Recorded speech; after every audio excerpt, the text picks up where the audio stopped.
Welcome to the Hunter's Advantage podcast, where a group of budget-minded hunters scour the woods for whitetail bucks and whatever other big game is in season.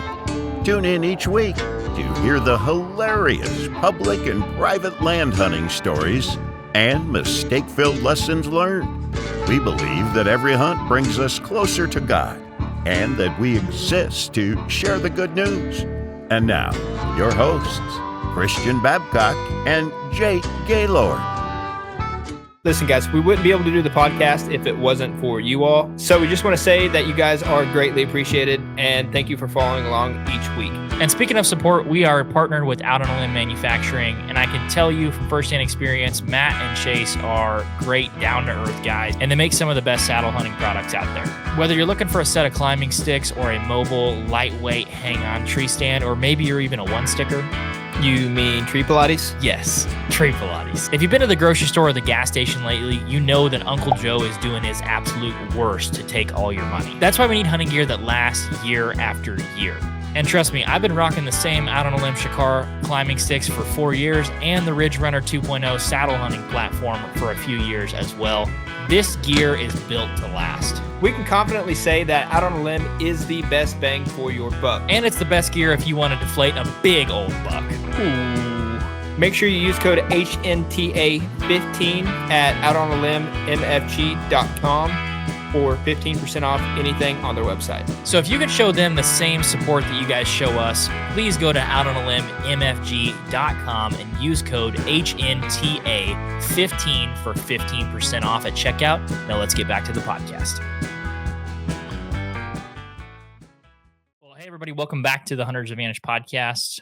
Today we are joined by Aaron Olsen of Next Step Outdoors. Thanks for jumping on with us, man. We really appreciate it.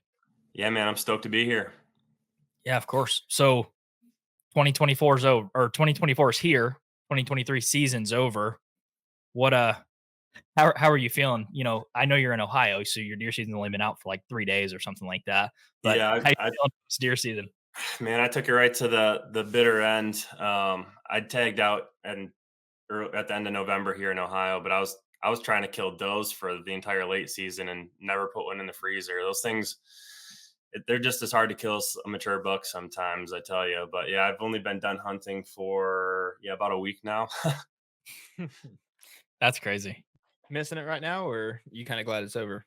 I'm glad I'm big on scouting, and I like the shed. I like the full, the whole year's endeavors. So after going hard from September 1st all the way through February 4th, I'm ready to put the bow down for a little bit and not have to sneak through the woods, ready to get all the FOMO and curiosity I had all season long, wondering what's over the next ridge and all that good stuff. I'm excited just to go blowing through bedding areas and start putting the puzzle pieces together for this next season.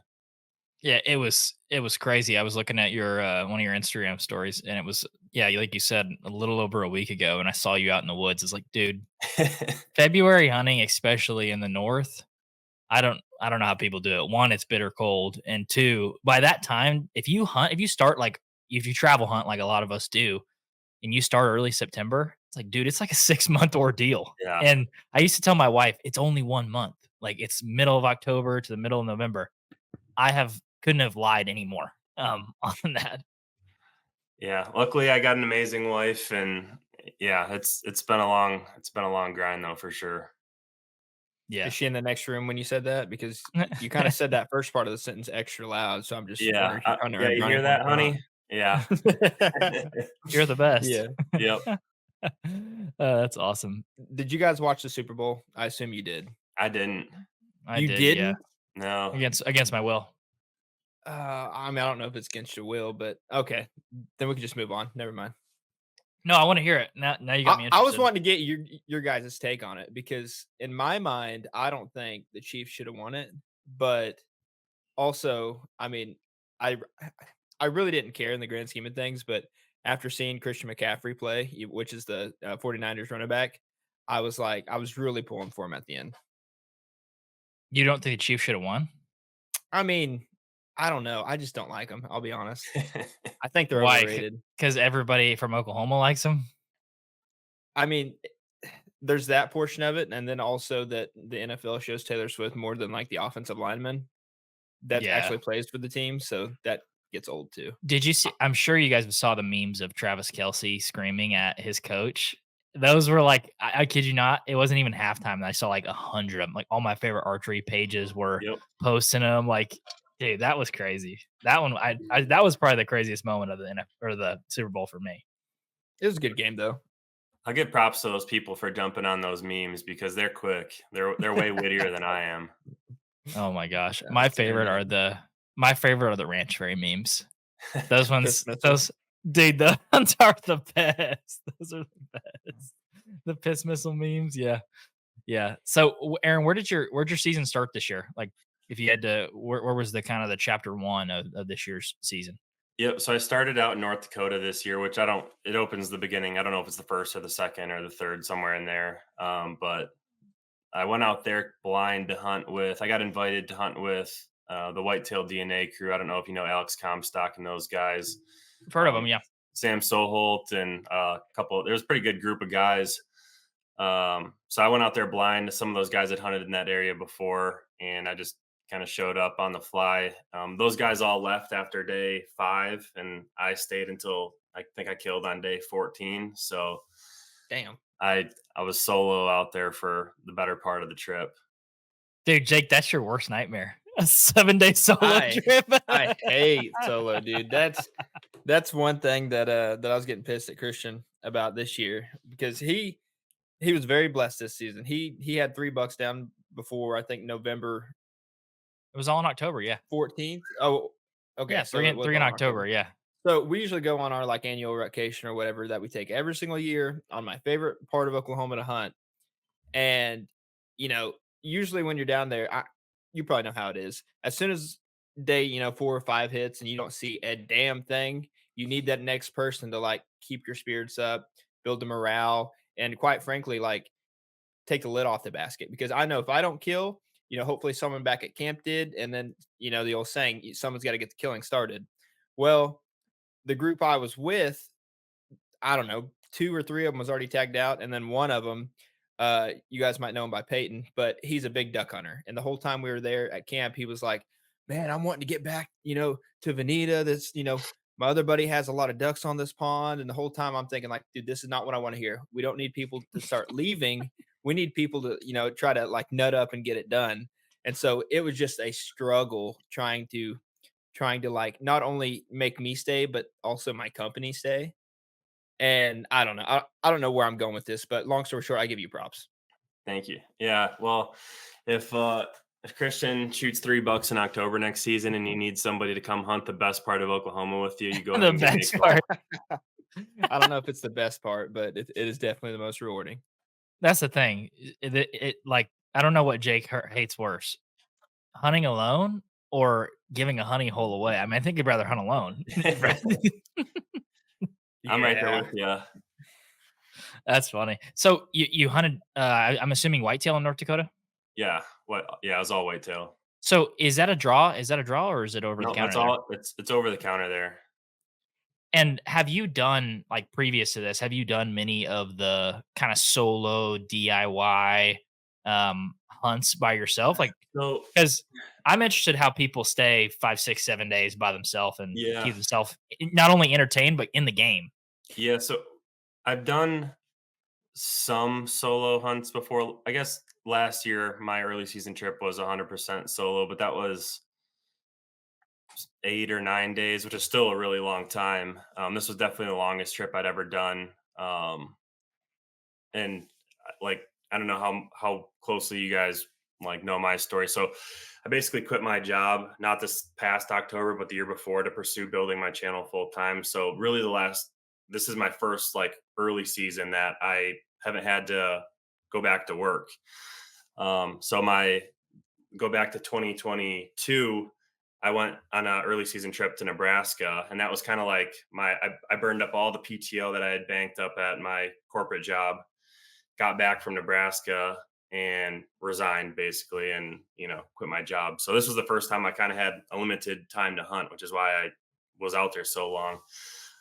But But Jake, to your point of hating being out there alone, it was pretty devastating because those guys all left after day 5 or 6. And, you kind of get in your feels when you're all by yourself and, there's no one else out there, cheering you on or going through the struggle with you.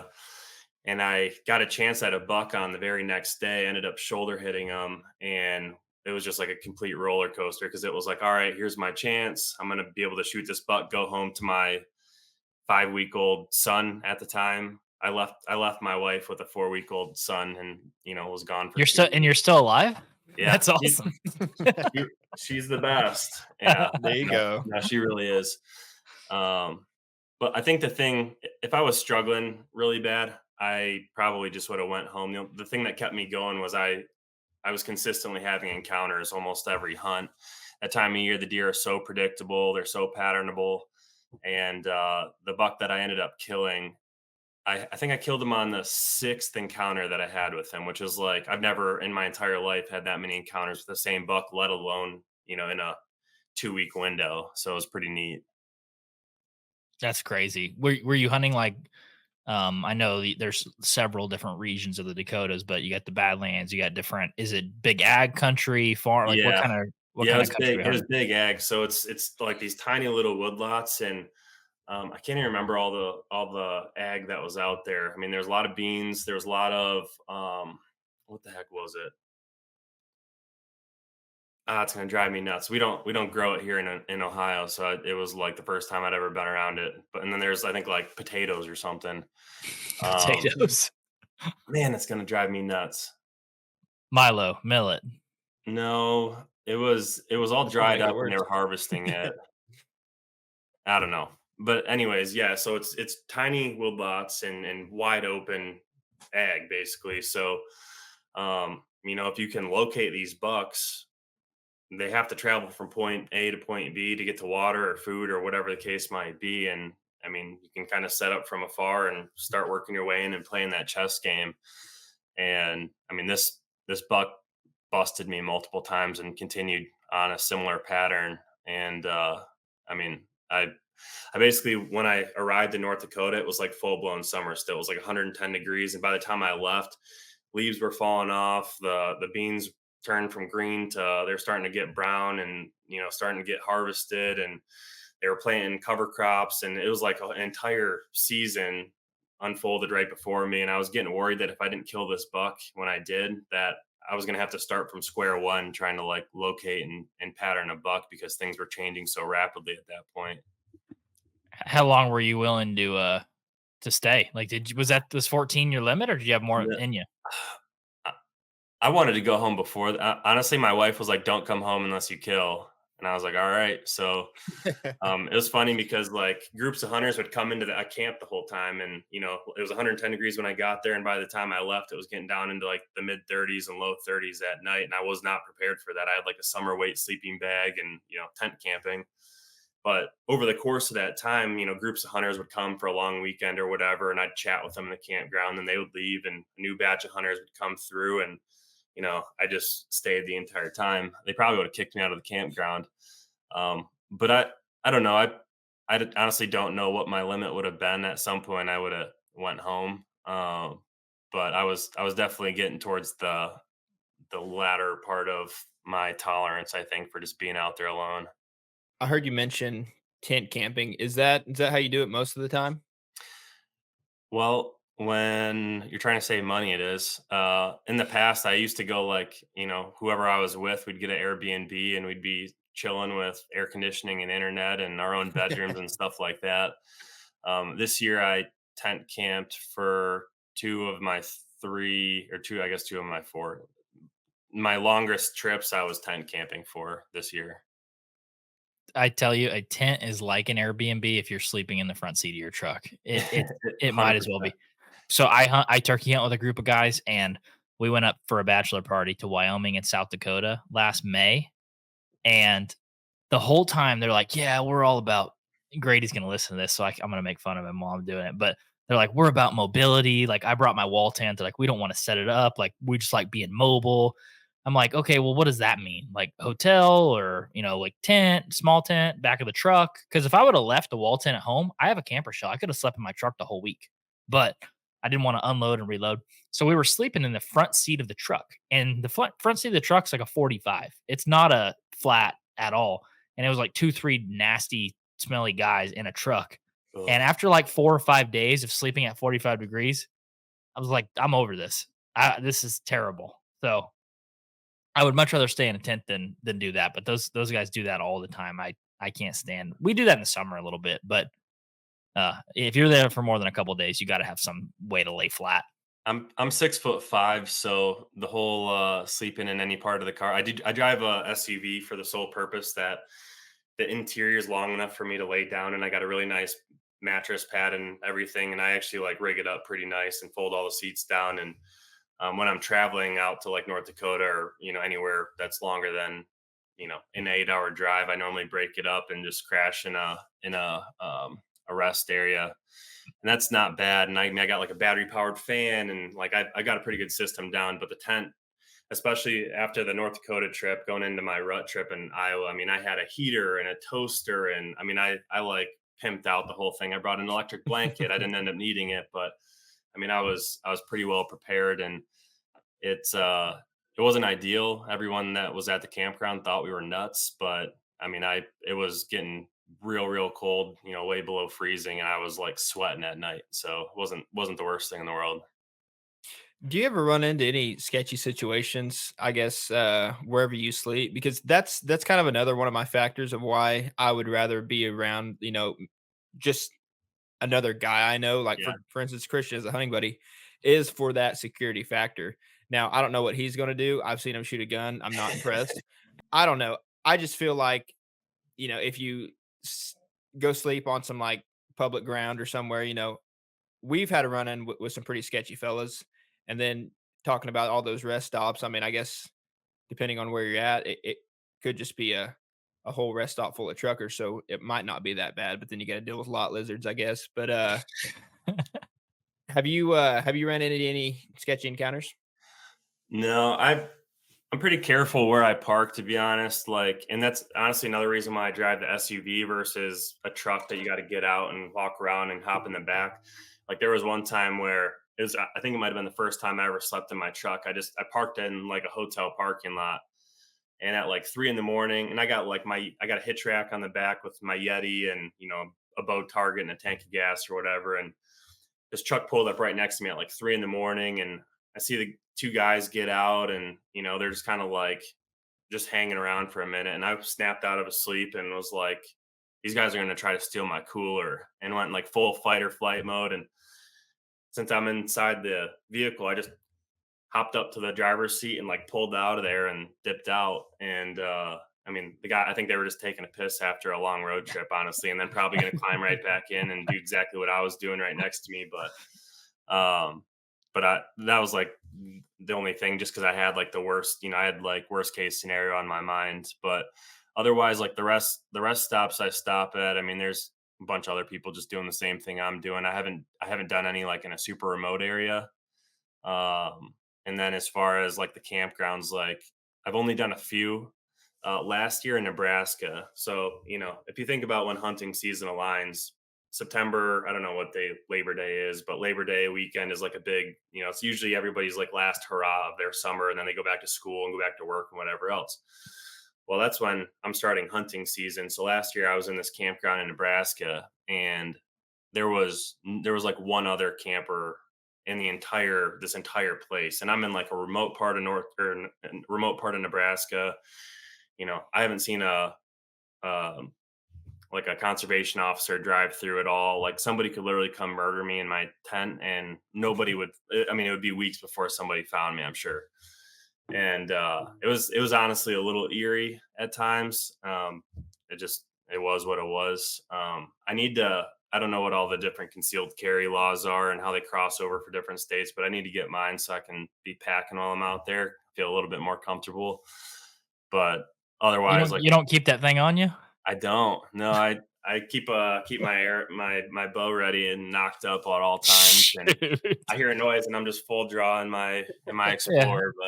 32-inch draw length, can't get it all Yeah, the way back, hit the seat behind you. yeah. That'd be So, no, it's terrible. something I'm conscious about, but I luckily, haven't gotten in too many sticky situations out there. And especially like I film everything. So if somebody ran out into me in the woods and realized how much money I had on me, like I'm not stupid. Like I feel like I'm a little bit of I don't know, it'd be easy to target me with all the gear that I got on me. Oh, yeah. Yeah, I'd rather them steal my truck than my camera and all that other crap. Yeah. I got insurance on the truck. So I hide on like I'll like if I see somebody or something, I'll put all my stuff in my bag and try to like be low key and like not have all my cameras hanging from my straps and whatever else. Like I try to be a little low key as I can. Jumping around from state to state, I mean, it's probably hard to try to plan that out logistically because you don't know what certain campgrounds are going to look like. You don't know what certain rest stops are going to look like.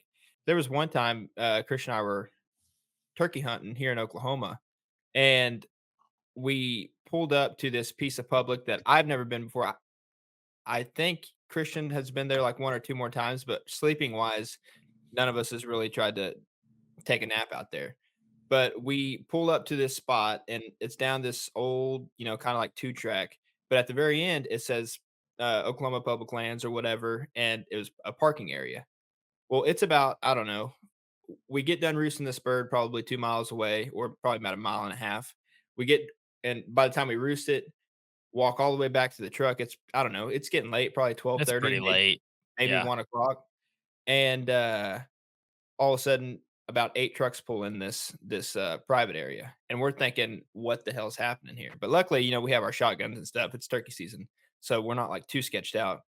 And out of these 8 trucks, about 16 dudes hops out, and they got dogs in the back, and they're like, "Hey, what are y'all doing out here?" We're like, "Oh, we were turkey hunting, or we're gonna turkey hunt tomorrow morning." They're like, "Yeah, but what are y'all doing here?" And we're like, "Well, there's a sign right there. It says public lands." He said, "This road's closed to public."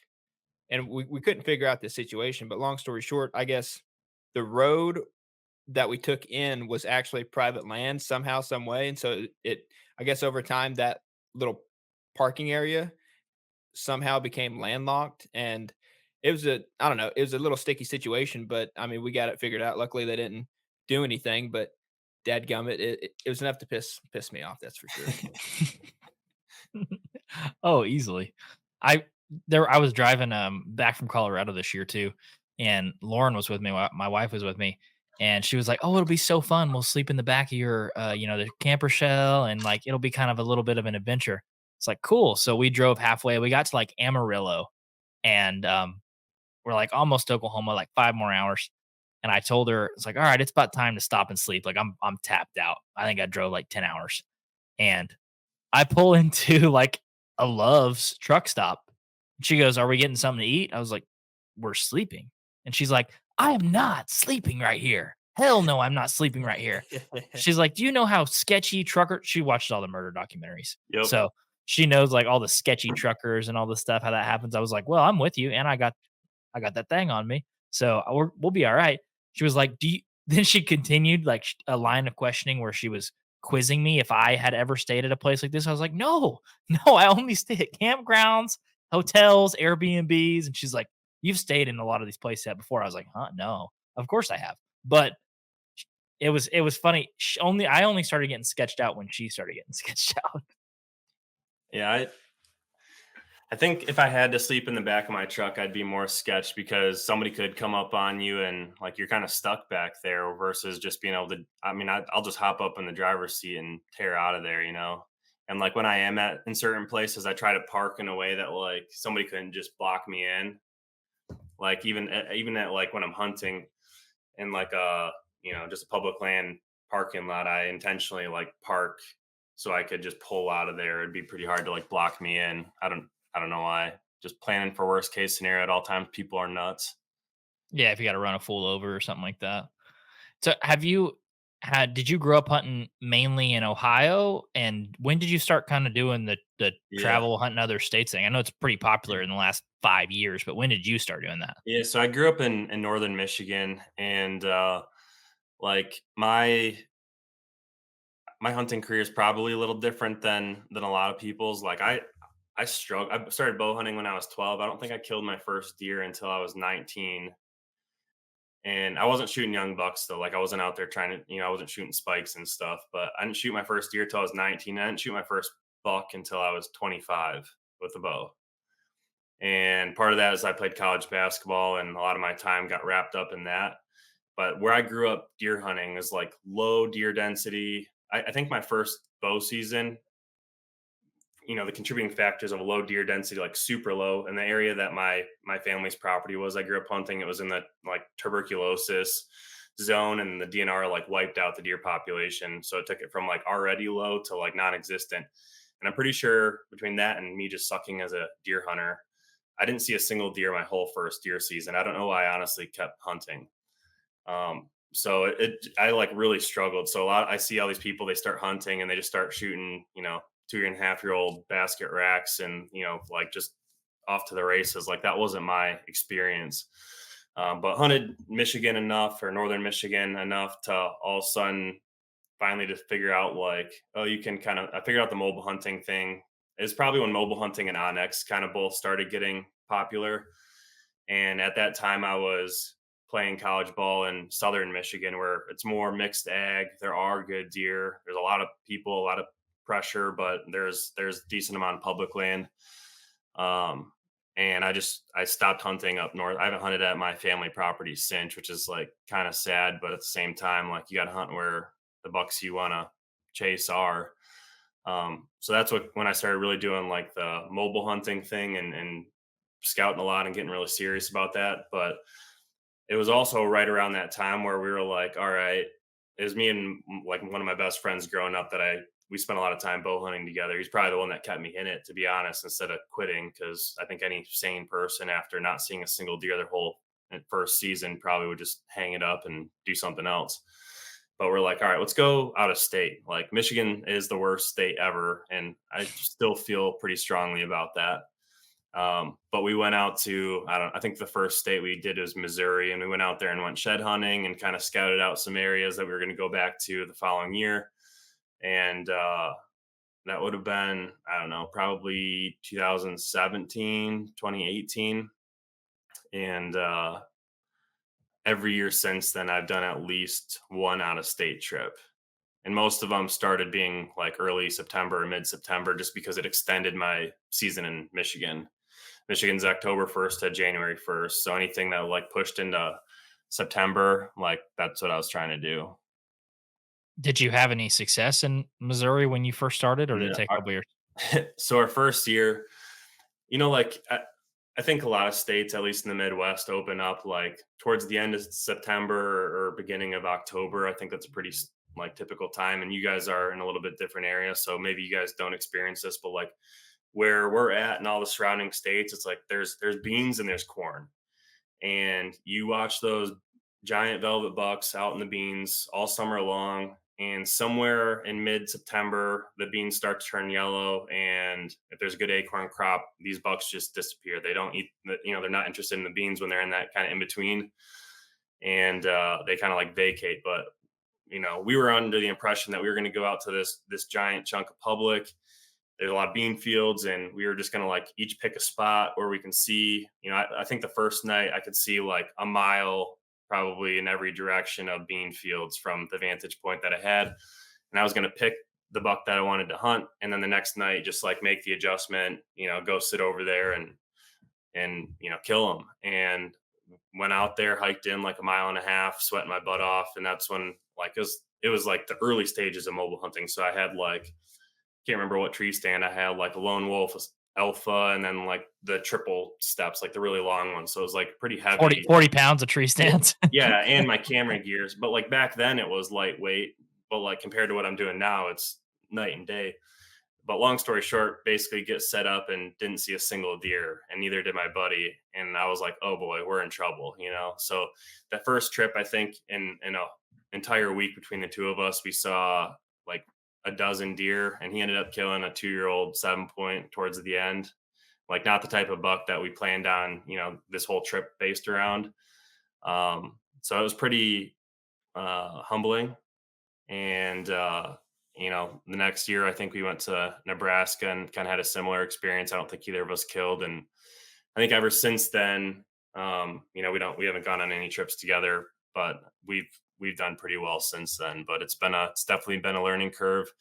It's not as simple as just getting out of your home state because, in my mind, any state was better than Michigan. And if I could kill a deer in Michigan, I can probably go anywhere in the country and kill one. And I don't think that's entirely true.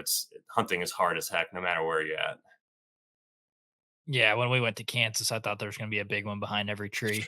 I mean, I, but to be fair, when we got on the bean fields, like we we grew up more in like it's like more farming and ranching like kind of area, like not a whole lot Cattle of ag. pastures. Yeah, mainly pasture. And we went up to Kansas, and gosh, just to see the beans in an area and then get out on a piece of public land and see 15, 20 deer a sit, and you're like, how? This is public land. Why are there this many deer in here? It was crazy to us. Like it's a very eye-opening experience because you hear a lot of the whitetail content that exists around hunting the Midwest. So you hear a lot about ag and food and summer velvet bucks and scouting and glassing. And I was like, I can't relate to any of that. I've never been like, I'm going to go sit out on a field and watch a buck. No, they're in a buck that shows his head in Craig County, before the season starts. It's just not how it works. So I don't know. I find that pretty interesting. yeah, that is interesting. And to your point, like where I grew up hunting, it's like giant. It's probably way different than you, but it's like giant cedar swamps and very little eggs. So that before trail cameras, there was none of that driving around and seeing bucks. Not many of them existed in the first place, but certainly like it was tough. But yeah, traveling has opened up my eyes a lot, and I kind of intentionally put myself in different positions. Like I go to different states. I go try to hunt different periods of the season, different types of terrain, and try to. I think just try to.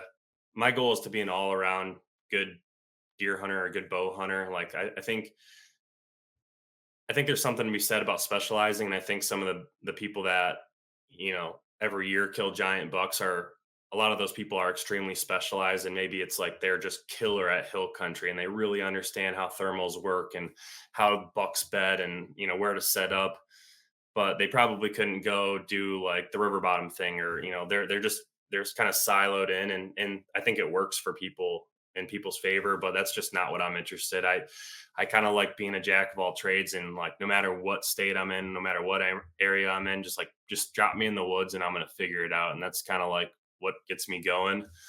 Um, so by going to so many different states and different places, it's kind of allowed me to like figure out more my style and what I'm interested in and what I like. And, also like try different tactics like decoying or spot and stalk and glassing and, versus just like sitting in a cedar swamp and praying a deer walks by.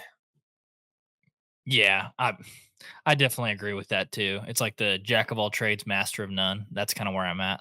It's Yeah. It's fun you though. know, it's no, it's very fun. I mean, I like hunting. There's several different pieces of topography and terrain to hunt in Oklahoma, but like when we went and hunted Kansas, I went and hunted a piece of just cattle pasture and shot a 2-year-old buck behind a rock, and I was like, well, that was different. That was new, but it was fun because it was new and it was different, right? And I've even going to Nebraska, it's something new and something different. Every single state is something new and different. And it's cool to go to all these different states and then still see a white-tailed deer. You're like, oh, you live in this too. Like this is a nice, more fun puzzle to try to figure out, especially on like the 5 to 7 day hunt, like a limited time period hunt. It's like, well, if I'm not coming back, this is my one shot to get it done. Yep.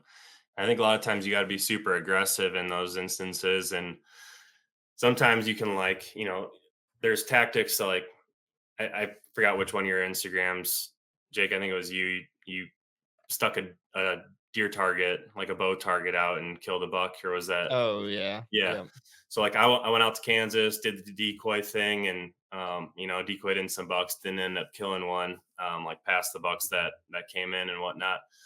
And then I think it was the same year I was in Michigan. Like Michigan, if you talk to anybody, like calling probably isn't super effective because it's such a high pressure state. Everybody calls and the deer know, and most people are not going to run a decoy in Michigan just because like the bucks are, I don't know, they're not it's not Kansas. Like the buck to doe ratio's off.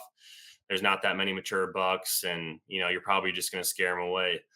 But this one hunt in Michigan, I glassed up this buck locked down with the doe in the middle of this bean field, and they moved, and I basically went in with a decoy on the ground wearing a ghillie suit, like just got ultra aggressive, and I ended up getting a shot and missing the buck, like right at the decoy, like head to head, and he spotted me, grabbed my, or going to draw back and busted, but like just the fact that I even had the thought of busting out a decoy and going out in the ground, because I think 99% of Michigan deer hunters would have just climbed up in their ladder stand on the edge of the field and sat there and watched and hoped that they came their way versus like going and making something happen. And like I messed up, but I was like so pumped that I was able to like pull that tool out of my arsenal and like had the encounter and had the opportunity. And I blew it, but I think just like by putting yourself in so many different situations, like you have that many tools in your toolbox that, it might not always apply in certain terrains, but you have that to draw from, just whatever situation you need to be in, or whatever tool you need for the situation, like you have that. That's something I'm kind of starting to realize too is putting yourself in the game, or at least trying to put yourself in the game constantly. Because I mean, I'm from Oklahoma, so like it doesn't. I have a lifetime. Doesn't cost me anything to go out in the woods and hunt. But where I like to hunt is, I don't want to say how many hours it is because people on the internet like to figure that out. But it's, if I'm going to drive down there, I might as well stay for a weekend. Is my thought.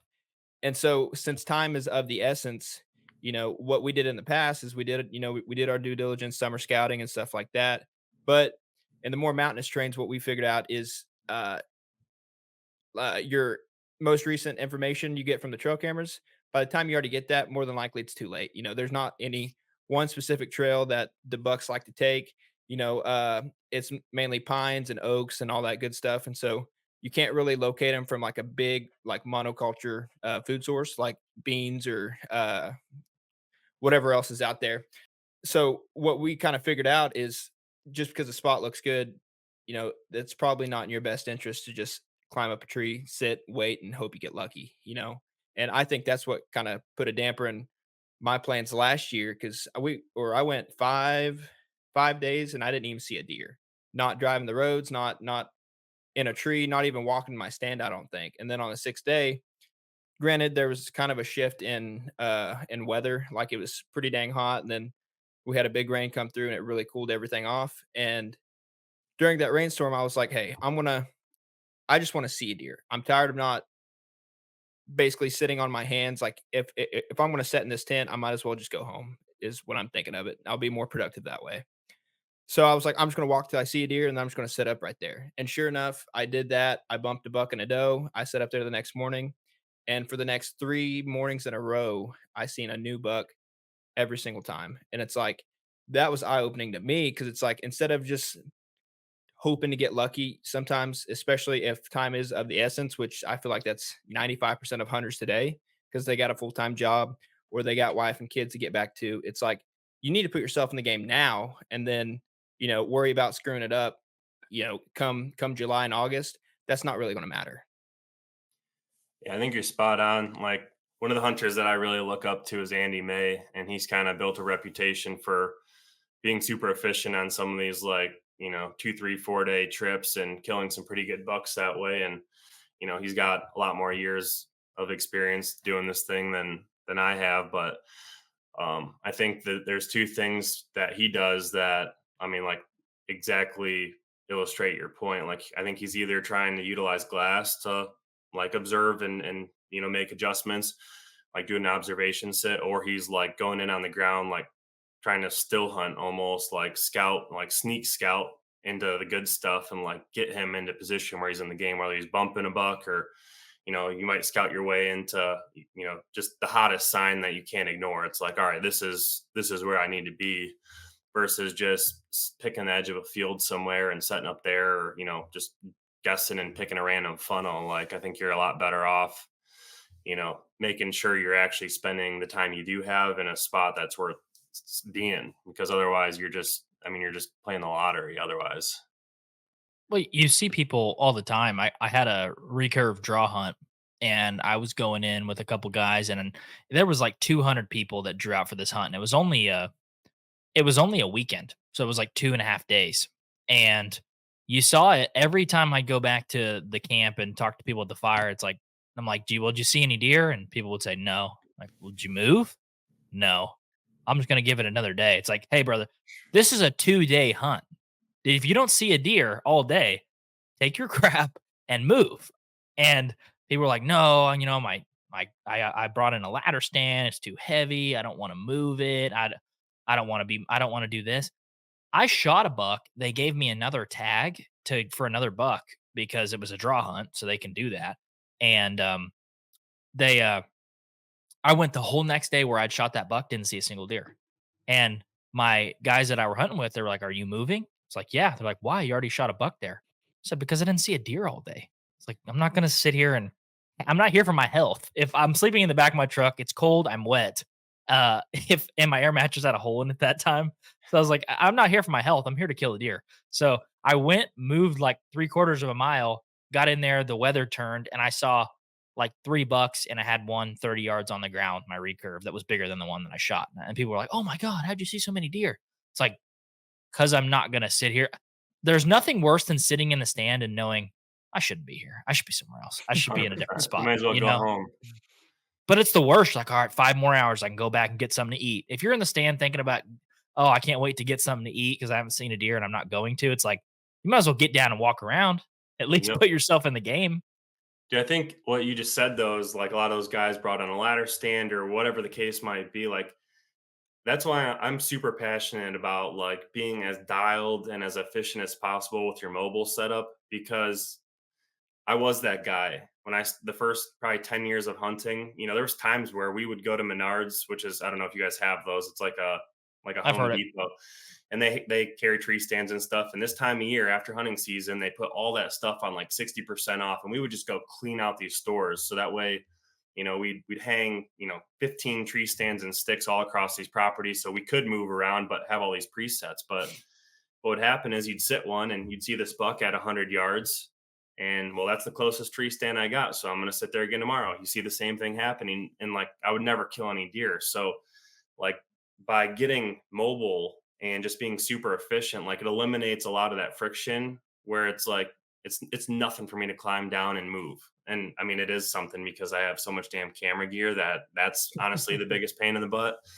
But if I wasn't filming, and even when I am filming, like if I needed to climb down midday and make an adjustment, like I can do that relatively quickly without it being a huge deal. And I saddle hunt, and I got lightweight sticks, so I'm not climbing, I'm not using a giant climber stand and or a heavy sticks and stand. Like you have to figure it out. You have to just figure out how to get mobile, and you're gonna kill a lot more deer that way. You're into tree Pilates, aren't you? What? You're into tree Pilates, aren't you? Is that what you guys call saddle hunting? No, one sticking. That's what Oh one no, sticking no, is. no, I don't do that. I like Oh. I try to I got so much other stuff going on. I try to keep it simple, stupid, and no, I just like the lightweight climbing sticks. It's like climbing a ladder, and that way, if I drop something I need, I'm not having to like rappel out of the tree and do all sorts of crazy stuff to get back up there. I know a lot of guys swear by it, and I might try it this year just to make a video about it and make some content around it. But I don't. That's not really my jam, to be honest. Well, I never thought it would be, my jam either, but we went to the ATA show and we used like out on a limb stuff and they had all of their one sticking things set up on the table and that stuff looks sweet. And after you pick it up and hold it, it's just like this thing could allegedly get me 20 feet in the stand Yep. or in the tree if I do this right.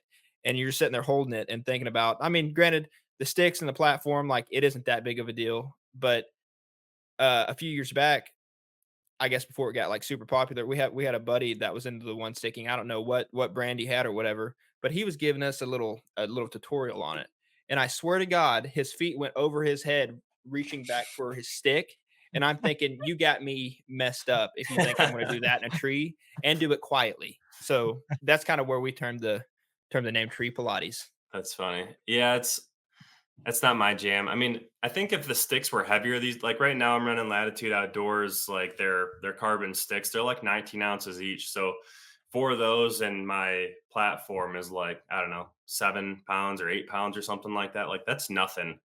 Like for me to go from 8 pounds and only carry one stick, so it's only 2.5 pounds or something, like that's not that big of a difference to me. I'd rather just climbing a ladder and, have a super simple process. I don't know. That it just seems like a lot.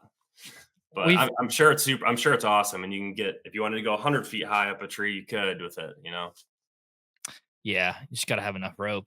Yeah. It was funny you were talking about hang on tree stands because it made me think of Jake. You remember that hang on that those two hang ons we hung, the double set with the ladder that was only like 70 yards off the road, and we sent Jake Schumann in there to hunt it and stuff. We had Mhm. some setups that were so heavy that we were considering just leaving them. They were just we're like, I don't even know if it's worth it to go in there and tear it down and pack it Yep. out. Like it, and we had a couple that there was a fire in a place we hunted, and the flames got so high it burnt our straps of the tree stand, and it fell from like 15, 16 foot up onto the ground. And my uncle was like, I found your tree stand. He brought it back. I was like, perfect. I was just going to leave it there. Like, I was going to let the next guy hunt it. Which, Donate it to the public lands. Yeah, I got a buddy, and it's one of the permission pieces I hunt in Michigan, and we had like one of those double ladder stands set up, and kind of same, like a big tree fell and was about to smash this tree stand. And I don't remember what happened. It ended up on the ground, and if it was up to me, I would have just left. I think the farmer ended up like pulling it out with a tractor and taking it up to the barnyard. But otherwise, like I would have just left it. And it's like so heavy that I can't put it back up by myself. And I didn't really like hunting from those things anyways. But it's like it's a lot of work versus, and that's I guess it's also counterintuitive because you look at what I'm doing, and I hang and hunt and pull my stuff down every single sit, unless I know for a fact I'm going to go right back to the same spot, which I do occasionally, like hunt an evening and leave the stuff set up for the morning. But like very rarely will I do more than that. Like I pull my stuff and then I'm going somewhere else the next day and setting up again. And like that sounds probably pretty cumbersome and like a huge pain in the butt, but I would rather do that every single day in season versus hanging those heavy tree stands and moving those occasionally throughout the season. Like it's the worst. Those things are freaking heavy. oh yeah. Well, I've got to the point too where um I shot I shot that buck in Kansas on the ground, and then I shot my biggest buck ever this season just on the ground. I Yeah. lugged in all my stuff, and it was getting light, and I was like, "Well, I got a seat. I don't have time to get in the tree." It was like an elm tree, so it comes up, and then the branch just go just in every direction. I was like, "Okay, I'm not sawing out half this tree to get up in it." So I ended up shooting a buck on the ground. But the more that I hunt like that, the more I'm like, I just want to get a ghillie suit and take off walking and Yeah. see if I can kill some that way. That is like another thing that I want to get into is like shooting more deer from the ground. It's like I don't even have to get up in the tree sometimes. I've never killed a buck from the ground. I've been close, but I made my own ghillie suit a couple years ago because there's not really a good manufacturer. I think at one point, like when the hunting public started doing their ghillie suit things, they were wearing one that was like actually produced by a real company, and that company went out of business.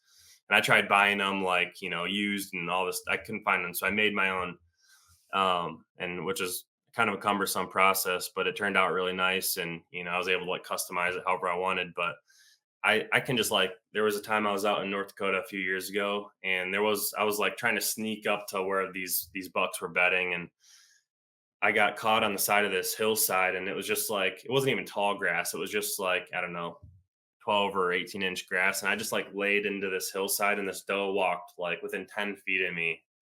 And I was amazed that she didn't spot me. And it is pretty cool what you can get away with. And I agree. Like, I think that's, and also like being on a time constraint, like we talked about earlier, like you could have your ghillie suit on, and I don't even honestly know if a ghillie suit is that critical. You could probably just wear whatever camo, Yeah.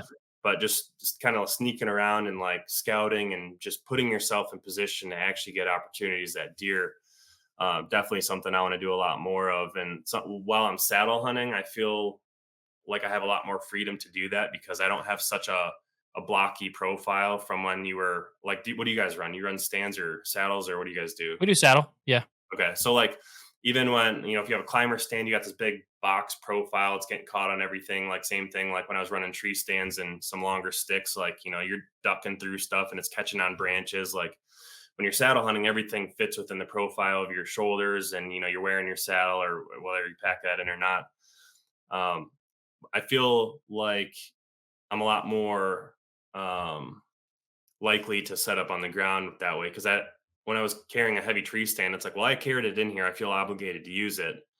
Like the saddle, I'll scout or still hunt or whatever. Like if I don't find something I like to set up on, I'll just scout until dark and start again the next day. So it's like a good tool to be able to kind of combine. Like if you need to get up in a tree, you can get up in a tree, but it's not so bulky and cumbersome and heavy. So if you want to just scout or sit on the ground or whatever, like you can do that as well. The worst is when you're walking around in the woods and you're looking for a reason, like, give me 1 ounce to stop right here and I will. And it's like you see a deer tracker like right here, and you get up and you shimmy up the tree. Those times usually never work out for me when Those I are the try to hunts do that it you're that like, way. man, I can't wait to get back and eat dinner. Yeah, percent. Those are the ones. Yeah, because yeah, I mean, even with all my camera gear, we were running some really old Hawk camera arms. We run They them for don't even five or make them 6 years. anymore. No, and they're so heavy with the ratchet strap that goes around there. Because I remember every time I take it out of my bag and set it out, I'm like, oh my gosh! Like with all my other stuff, I'm like, this is so light. So I agree. Um, the weight and the mobility thing it's a big deal, and you don't really notice it until you switch, because a lot of folks we still hunt with climbers, and most a lot of those people aren't going more than 4, 5, 600 No. yards off the road. It's just because the climber clanking and hitting you in the back of the legs, you're like, all right, another reason looking to stop. It's funny though, because like I'm sure you guys are in a similar boat where it's like a lot of your friends or most of your friends are people that hunt a lot or people that are doing what we're doing and filming or whatever. It's like so like in my friend group, it's like everybody's mobile hunting. Most people are probably saddle hunting at this point. So I just like assume that everybody does it and everybody knows about it, but it's such a like minuscule part of the hunting population. Like most people are still hunting their ladder stands and their preset stands, or if they are mobile hunting out of a climber stand, and like they have no clue about And I don't care if you use a saddle or if you're using a lightweight hang on and sticks, but like there's much better options out there than a climber stand or some of like the older like some of the bulkier tree stands out there. Like I am very passionate about, if you want to be good at deer hunting, you have to get mobile though, and maybe even if that's just hunting from the ground. And I guess the like barrier to entry, it seems really complicated because when I first got into it, I was like, what's a tether? What's a lineman's rope? Like I was the dude that took in a climber, and I didn't even wear it's stupid now looking back, but like I didn't even wear a safety harness to like strap myself to anything. So it just seems more complicated the more stuff you have hooked onto you. And but with time, obviously things get easier, like, it's easier to figure out. But again, with anything, you also have to figure out, it is a whole new challenge on shot selection on and what you can and can't do with it. And it is a whole new system. But then again, like if you get past that uncomfortability for a little bit, then that's also another thing. Yeah, you said something that stuck out to me too, is like walking in with your stuff completely okay with not hunting that evening. Like just walking until you're scouting. And I think so much of I mean, the way I was raised hunting private and public, it's like if you're not in a tree, you're wasting your time. And that's not the reality of most people's situation. It's like the older I get, the more I'm like, okay, well, if I have 6 days, I would be okay with scouting 3 and having 3 like in the game, awesome days to hunt. I'd rather do that than because the more I hunt, the more I realize like just sitting in the tree, if like uninformed, is kind of just a prayer and a hope. And the second that you're waiting on prayer and hope is the second that you're waiting for the dinner bell to ring. 100%. And I think if I didn't film, like, I think the reason why I feel more pressure to get up in a tree is just because it's easier to film. And Yeah. I'm at a point in my hunting career where, like, I'm not going to shoot a deer unless it's on film. That's just like what I'm into, and like teach their own. How do you get there? Yeah, Uh, there's one of us on this call out of 3. Well, you make it your job, and then you you have to basically. So Tell your I mean, kid he can't eat if you don't get this yeah, on film. exactly. So, but like if I wasn't filming, I would sit on the ground a lot. I think a lot of times you get into a place and it's like, this is where I need to be. There's not really a good tree to be in, but this is where I need to be. But I'm gonna go find a tree I can get in because it's easier for me to film. Like I think I'd be on the ground twice as much, if not more, if I wasn't filming. You don't like rock a lightweight tripod or anything like that to film? I I need to start doing that. I haven't been. Like if I know I'm going to sit on the ground, I'll bring a tripod, but I don't bring a tripod unless I'm 100% sitting on the ground. But you can also like, I'll sit at the base of a tree and still use my camera I did arm that before. at at the base of the tree. And I've also tried like saddle hunting, like basically at ground level and like trying to keep the tree between me and where the expected deer travel is, and basically setting up like I would up in a tree, but just at ground level. I've never really had any action doing that, so I can't speak to how effective that works. I feel like I'd probably get picked off just because I'm 6'5" and have 9 cameras in the tree. But Yeah, filming is just a different animal because I don't know. I do my best to like try to get the shot on film and all that stuff, but it just I don't know. After so many days of bringing a camera to the stand and then not seeing a deer, and then you get put through the ringer, and all of a sudden one walks out. I'll turn on the camera, but just from previous years, like anymore, which it needs to change.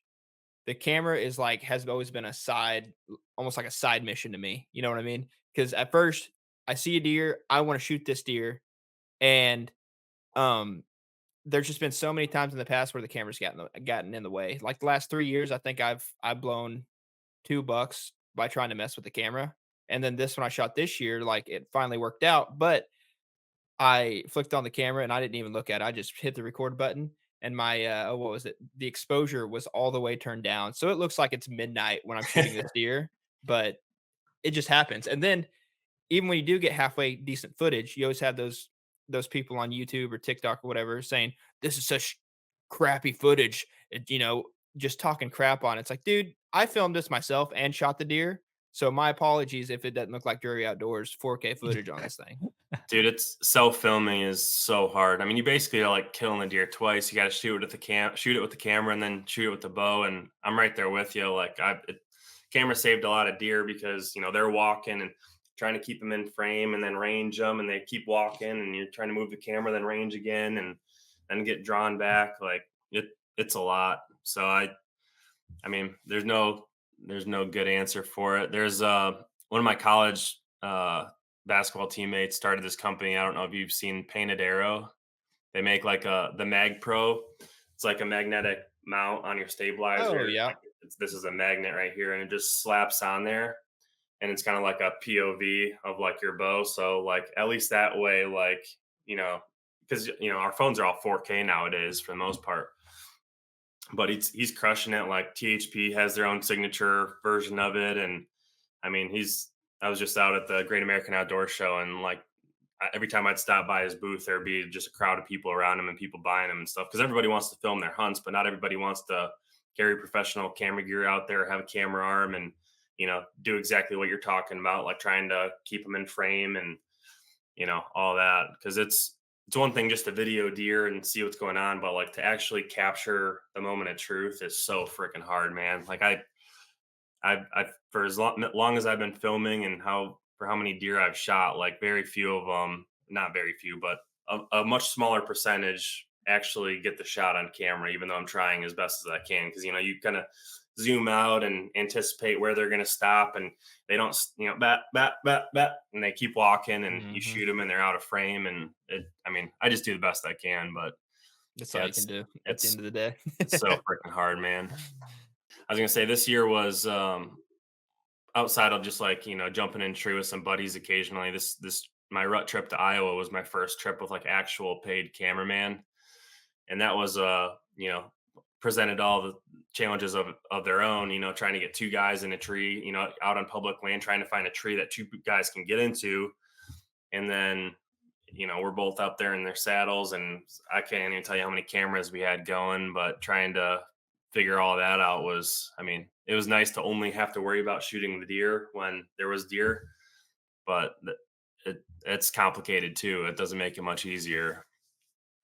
Yeah, because not only are you trying to hide from the deer, you're hoping that dude is experienced hunter enough to not Yeah. move when needed. Yeah, absolutely.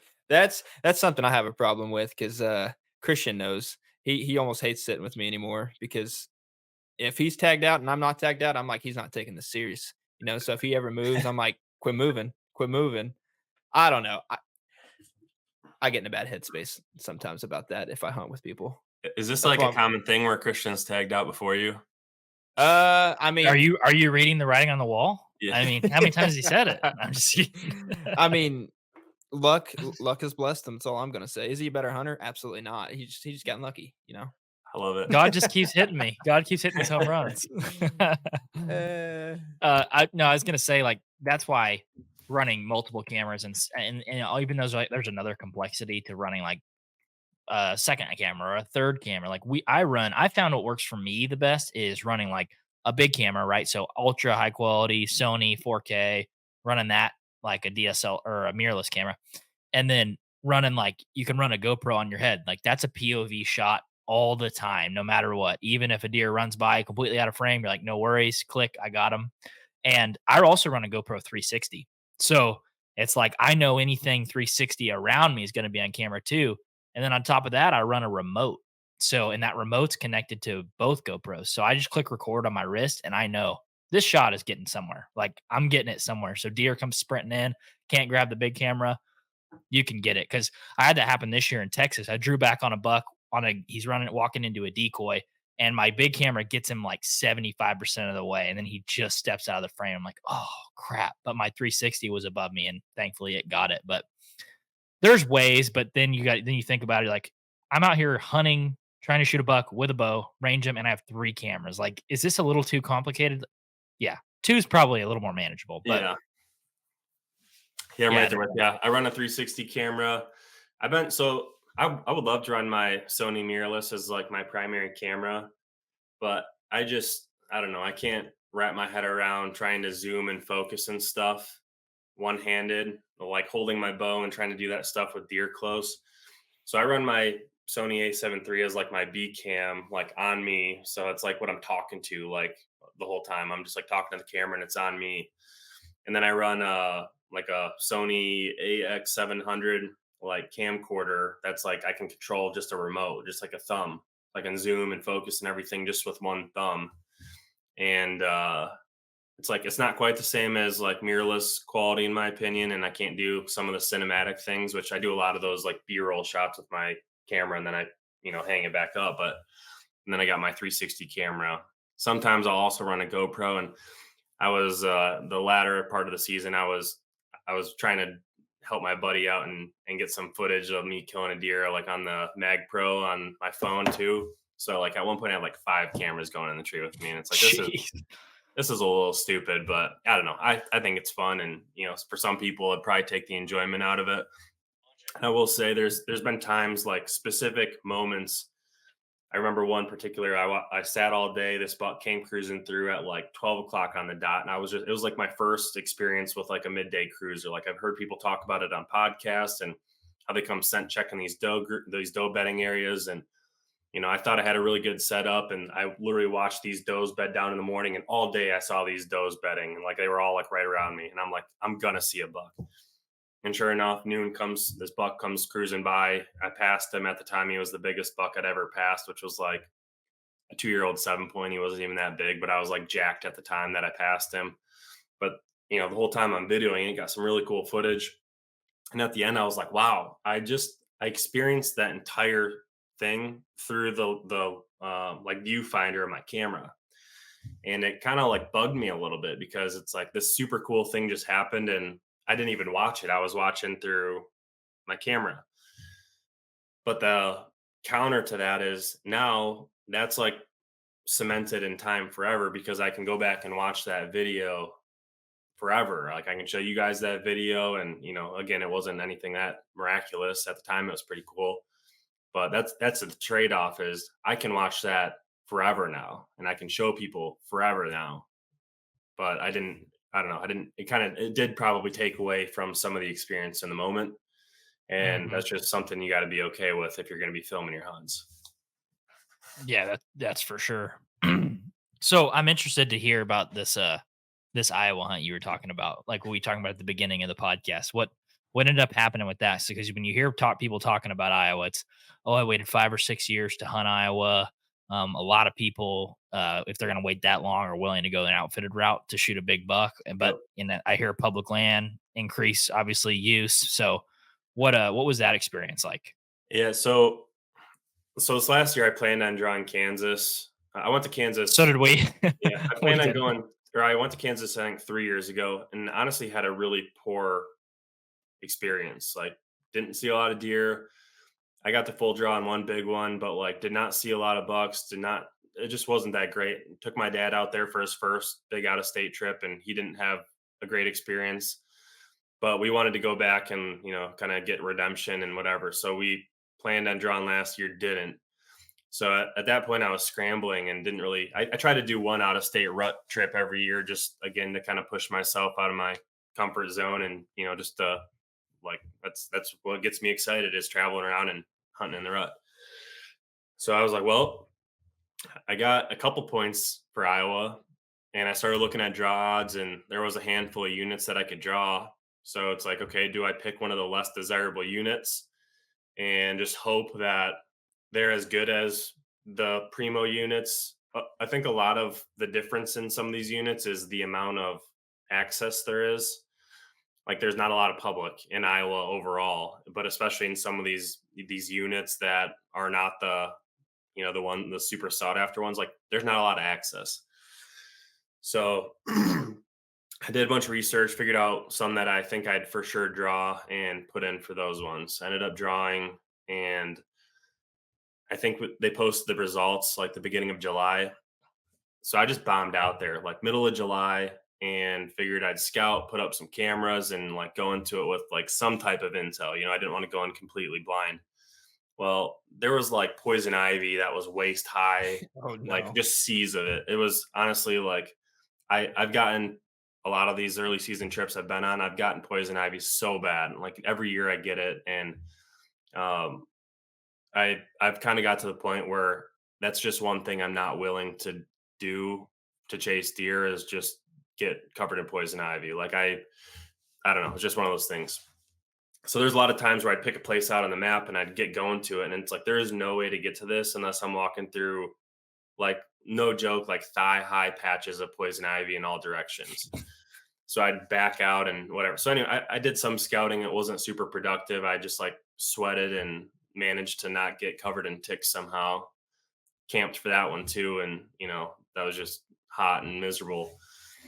So went out there, had a cameraman lined up for this hunt, and kid from Oklahoma, Mason Steelman. I Probably a talked. beast He, from I talked. Oklahoma. He is a beast. Yeah, I basically was recommended to him or referred to him through another buddy. But I'd never met this kid, so we show up in Iowa, and that's my first time meeting this guy, and we're locked in for the next week and a half or week or whatever. both sleeping in the SUV or So we had planned on both tent camping. This was a whole debacle because we get to this campground and it's a really nice campground, but it's so late in the year. They're like, it's open, but we close the gates at dark, so you just have to be back by dark. It's gated, so like it's like security, whatever. And there's not a lot of options in most of these areas, like for any type of lodging or for campgrounds or anything. So a lot of the other campgrounds are just closed completely and you can't use them. So I'm like, well, that's not really going to work. We're here deer hunting. Like, we're not going to be able to be back by dark. So we managed to like work it out with the owner of the campground and got an exception so we could get in and out, which was cool. But then we could anyways, he ended up sleeping in his truck and I slept in a tent, like long story short, which worked out fine. But, we kind of, it's Iowa, it's November. I think we got out there on November 1st. And the camera, I had 2 cell cams up and both of them like didn't really do much. Like it was pretty disappointing, but it's a small sample size. I only had them up for, the end of summer and, into the fall, but there's just 2 cameras. Like that doesn't tell you a whole lot. So the first day we did a bunch of scouting. We drove around a lot, hoping to like see deer out in the fields first thing in the morning. Didn't really see much of that. I think the first night we jumped in a tree and we saw like 3 bucks like cruising through, and I think one was maybe like a nice 2-year-old. Um, we saw, anyways, we saw a couple bucks and we're like, all right, like this is going to be sweet. And just over the course of the next few days, like it wasn't, there wasn't a lot of pressure, but there was enough pressure that it was a factor.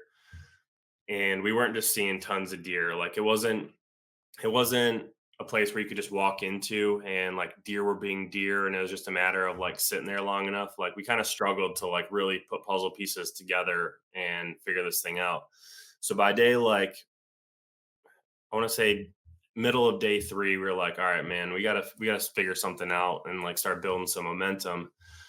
And started like just looking at places on X, and there's the big river bottom section, and we'd seen some big bucks driving around in the first evening before we hunted. Like we basically both showed up, got there right, jumped out our tents, and then went driving around and saw a couple bucks on private. So we split up, we just started calling landowners, like just a long shot, but like we're just chilling midday, kind of relaxing and whatever. Anyways, I leave this guy a voicemail. This guy's got like primo, like 500 acres on like river bottom mixed ag section in Iowa on November 3rd or 4th, whatever day it was. I didn't think in a million years I'd get access to that. Anyways, this guy calls me back and says, "Hey, sorry I missed your call. I was listening to a meat eater podcast." I was like, "What?" Like, so, okay, deer hunter. And he, basically said in my voicemail, like, I'm here from Ohio bow hunting, getting my butt kicked on public land, saw some deer run into your piece of property and just curious if you'd be open to us, like, taking a crack at them. He's basically said, you can't hunt that one, but I have this other 80 acres that I'm more than happy to let you guys hunt. I'm like, all right, cool. He's like, only thing is you can only shoot a 150 plus. But again, we're looking at it and it's like CRP mixed with standing beans and like all this stuff. And it's like, and he's showing me pictures of bucks that have been shot off there. And it's like, no problem. Because we're going to shoot a 150, like we're better to be November 4th than private land in Iowa. And we go in there and I don't know how long we were sitting, but have this like 135-inch beautiful 8-point come cruising through at like 25 yards or 30 yards. And it's just like, Look 150 to me. I mean, I'm from Michigan, dude. I had no idea. I've been using the new Exodus Rival cell camera for the last couple months, and I have found a beautiful mainframe 8-point with tons of stickers to go after this fall. ooh. One thing I do appreciate about Exodus trail cameras is all of the cameras share the same data plan, so you only pay for what you need. A lot of cell cam companies charge you for HD pictures. I've seen prices of $5 for 50 HD pics. Exodus is going to give you unlimited HD pictures right to your phone, which is awesome when you're sitting there in the middle of the summer and it's 100 degrees and you just want to binge a bunch of trail cam photos. If you're looking for a solid cell camera with great performance and a 5-year no BS warranty, go check them out. So as we all know, hunting gear is something people can make way too complicated.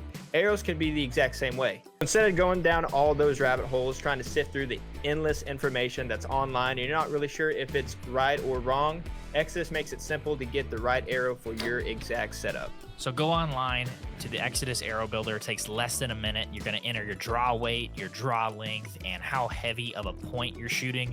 And it's going to be that simple. Let the guys at Exodus take care of the rest. So if you're interested in Exodus Rival cell cameras or a new set of their MMT arrows, just go to exodusoutdoorgear.com and use code HA15 for 15% off anything on their website. Once again, that is exodusoutdoorgear.com. Use code HA15 at checkout for 15% off. Now let's get back to the podcast.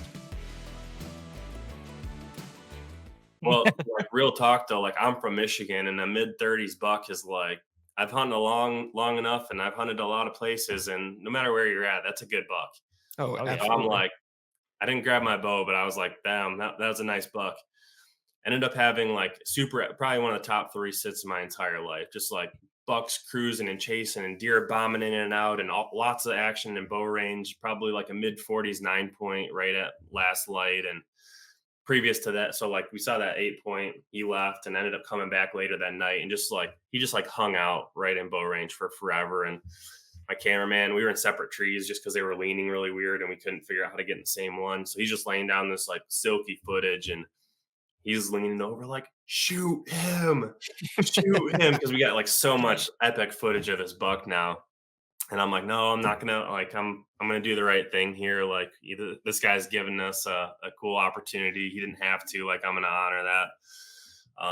But we hunted there for a few days. Basically, like we had productive hunts every time we were there, but like never saw any new bucks. And I'd even like sent him pictures of the bucks we saw and said, hey, like these would be my biggest bow bucks to date. Like any wiggle room on your 150 rule. And he said zero flexibility. I said okay. So we basically like pulled out of there, and he was going to start hunting soon too. Like he hunts it. Like I don't know why. It makes zero sense why he let us hunt there. To be honest, like it was just like a God thing in my opinion. Like it's Yeah. like we're just going to give you this opportunity, and like I never said like, hey, I have a YouTube channel or I have a brand or like I'm anybody. Like I just said I was a guy trying to kill a deer, and would you let us hunt? And he said yeah. But anyway, so we pulled out of there, and he said he was going to start hunting towards the end of that week. So like we're done, which was fine with us because we hadn't seen any giant bucks. And the way the property laid out, it wasn't a property that like bucks were just like constantly cruising through. So we ended up checking out a bunch of public. The other like couple notable hunts we had, like we went in the dark one morning as we were trying to get to where we had picked out on the map, heard a couple grunts, and we were like, well, let's just set up right here. So we backed up a little bit, climbed up in a tree, and basically there was like bucks coming in all morning, and realized that there was just a mega down in this ditch, like with a doe, like he had this doe locked down, and he was like chasing these other bucks out. But like, I mean, he was easy 50s. And we were nowhere close to making a play on him, like where we were. So we pulled our stuff down, went back to the car, and we actually went and got some Casey's pizza and coffee. And because it was freezing cold, we weren't like really set to sit as long as we did. And we went in with a decoy, and the plan was to just get within his bubble, pop up the decoy, and get him pissed off enough to come in for a fight. And basically, the second that we hit the edge of the timber, he had moved and moved on us while we were gone. And the second we hit the timber, he was standing up looking at us and spooked. So like snuck. We didn't even really like get to pursue him. It was just like as soon as we got there, he busted. So that was a big bummer. Tried to go after him the next day, and that was my cameraman's last day. And like he didn't show up.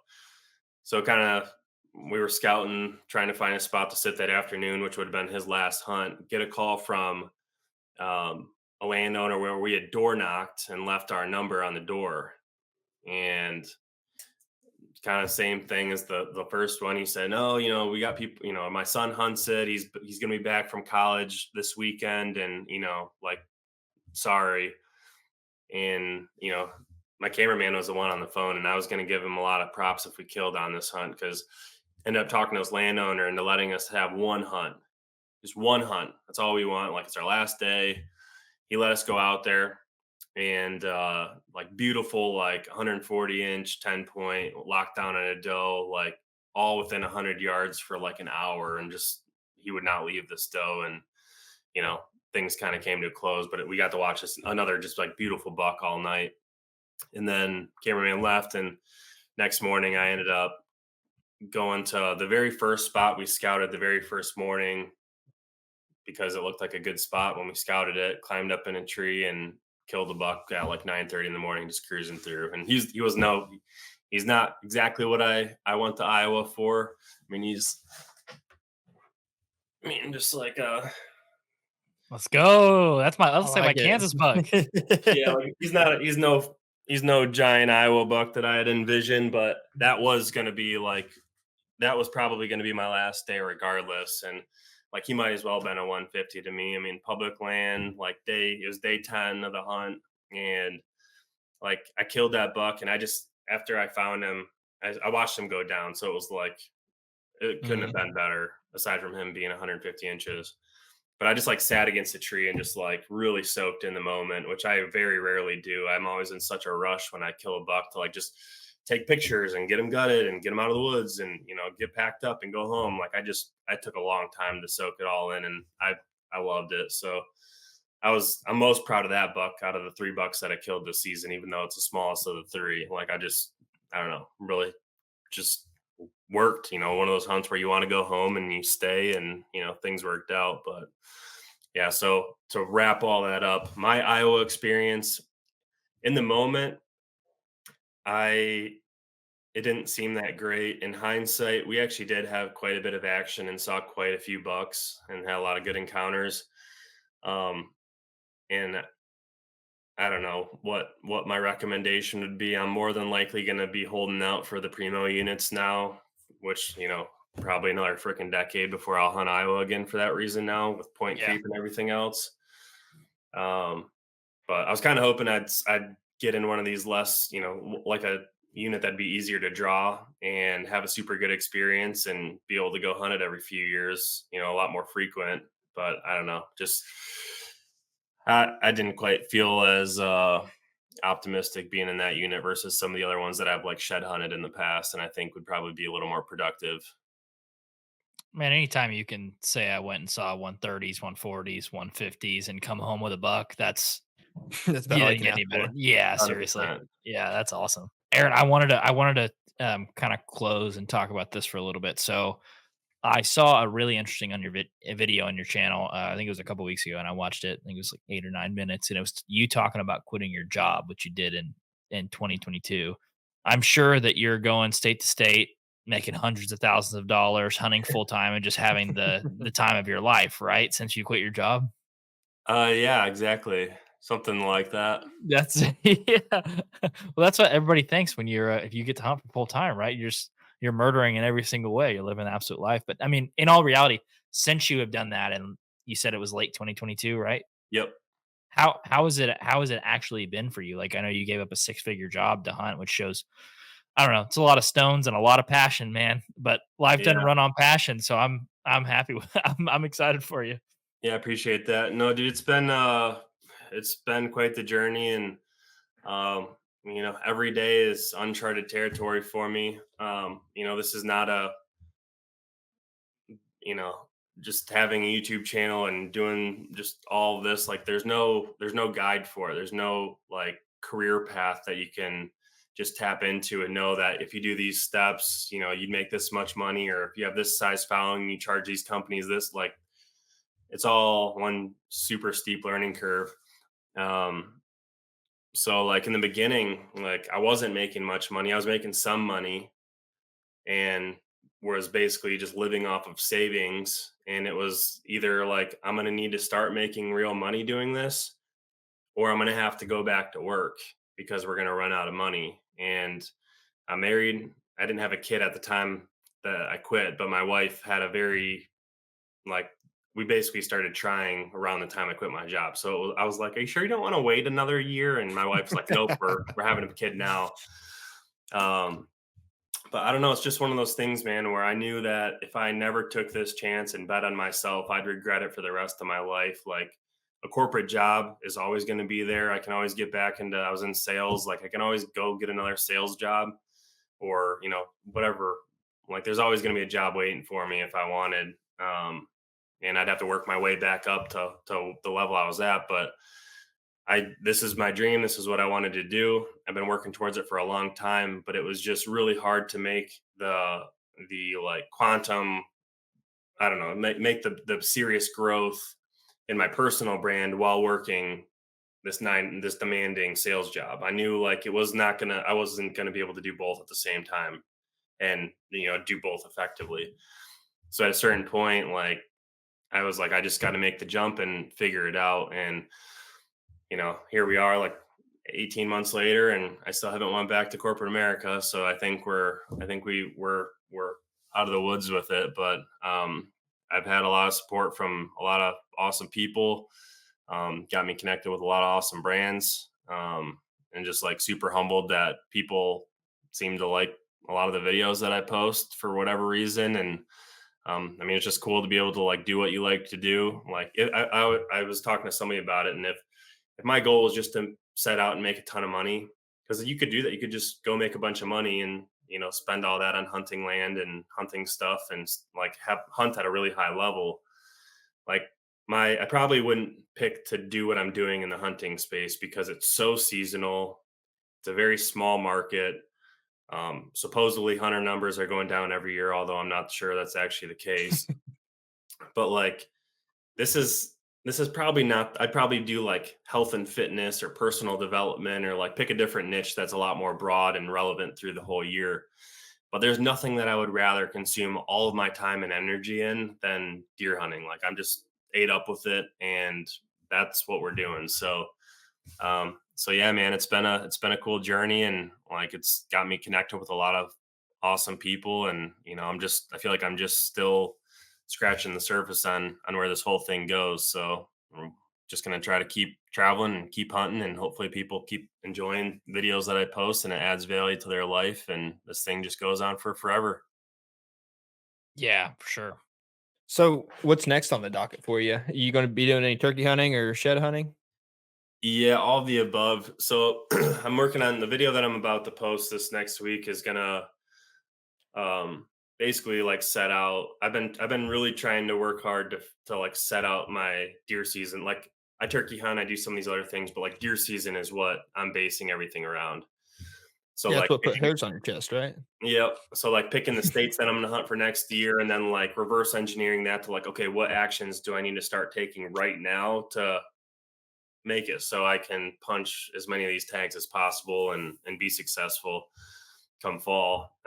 So yeah, I'm trying to like work backwards, but pretty soon, like this weekend, I'm starting the scouting and the shed hunting and all that good stuff, and it's gonna be a lot of what every the content's gonna be and what I'm gonna be consumed with until turkey season, which I'm not even sure where I'm not a huge turkey hunter, and I don't think the content, at least for my audience, is does super well. So like it's kind of just a bonus if I kill a turkey and make a video about it. Great. I think it's fun, and I'm really bad at turkey hunting. I just killed my Same. first one this last year after like I've spent a lot of time turkey hunting and just killed my first one, but hopefully kill a couple more this year. But yeah, that it's just kind of it's all based around whitetail hunting and documenting just like what can I do right now at whatever time of the year it is, what can I do right now to like just add a little bit of percentage points of getting me closer to getting it done in the fall. Yeah. So I'm curious, what yeah, I think you alluded a little bit to it in your video, but why did you wait 18 months to announce that to a lot of people? Um, I think part of it, I don't know, part of it is like I think some imposter syndrome. It's like there's times where it's like, all right, this last season, like I was in North Dakota, I was gone for 16 days, Iowa for 10 days, I hunted Missouri, Michigan, Ohio. Like there's times where I got to remind myself, like, dude, you're really doing the damn thing. Like you're out here roughing it, sleeping in crappy hotels or sleeping in the back of your truck and like traveling all over and hunting. Like you're doing the damn thing. Like this is what you set out to do. And I don't know. I think part of it was just like I was afraid to put it out there and afraid to like if I wasn't starting to generate more and more income, like I didn't want to announce it and then go right back to working in corporate America 6 months later. And I think that was the Yeah. biggest thing. But I mean, I've experienced a tremendous amount of growth in the last year or so, and both like the size of my channel and also financially, like by the grace of God, people are paying me at a deer hunt. Um, so I think I waited because I felt a little more comfortable. Like it's like, all right, I think I'm actually going to be able to sustain this thing. And before I wasn't quite as confident in myself. Yeah, I mean, I think that makes a lot of sense. Do you have any hometown haters or people that hate you for running public land and deer hunting? Um, I don't know. I don't live in my hometown anymore. I'm actually in my wife's hometown now, and we're in like the middle of nowhere in this small town in Ohio, and there's like three or four other YouTube groups in the literal same city, which is like super weird. That's wild. So I just finally met most of them, and everybody's cool. But no, I don't know if I'm sure I got some haters out there, people that grew up hunting with me, and they're like, look at this, he thinks he's somebody, which, again, like I'm super humbled that I'm able to build this platform, and um, I try super hard not to burn spots. Like I sometimes don't put state names in my videos, and if I do, it's like I don't put any landmarks or anything that could be a giveaway of like that. I know where you're at. Like I'm super careful about that and sensitive to that, because whether I'm ever going to hunt there or not, like I'm not trying to blow up an area. Yeah. Well, we have quite a few haters. I mean, most of them, if you click on their profile, they don't get around too much. But I mean, it's Three I chins, if you know what I mean. yeah, exactly. Diabetes taking over.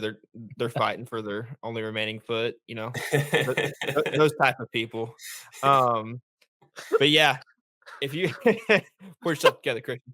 For sure. If you want haters, look no further than A, your hometown, and then B, social media, because that's where all of them like to live. And the thing about the social media aspect of it, they they're always nameless, faceless. Every time.